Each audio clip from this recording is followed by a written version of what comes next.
இது என் வழி இயற்கை வழி. நான் உங்க ராஜமுரளிங்க.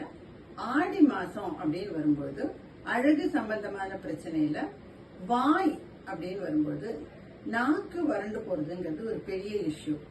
அந்த மாதிரி நாக்கு வறண்டு போய் அது கொஞ்சம் ரொம்ப வறண்டு போயிடுச்சுன்னா அதோட இம்பாக்ட் எதுல காமிக்கும்னா லிப்ஸ்ல காமிக்கும். அது வராம இருக்கிறதுக்கு நீங்க என்ன செய்யணும் அப்படின்னா, நல்ல ஒரு மாய்ஸ்சரைசிங் ஏஜென்ட் எப்படின்னா வாய்க்குள்ள நீங்க போட்டு அதை கார்கிள் பண்ற அளவுக்கு நல்லெண்ணெயாவும் இருக்கலாம், தேங்காய் எண்ணெயாவும் இருக்கலாம், அதை விட பெஸ்ட் வெண்ணெயாவும் இருக்கலாம். எல்லாமே ஒரு டீஸ்பூன் போட்டு நீங்க கார்கிள் பண்ணிட்டே இருக்கும் பொழுது வாயெல்லாம் மாய்ஸ்சரைஸ் ஆகிற மாதிரி நாக்குல இருக்கிற வறண்ட தன்மையும் போகும். இதை நீங்க ஆடி மாசம்னா கண்டிப்பா செஞ்சாதான் உங்களுக்கு உதடு சம்பந்தமான வெடிப்பு எல்லாம் வராம இருக்கும். அதை பத்தி நம்ம இன்னொரு நிகழ்ச்சியில பார்க்கலாம்.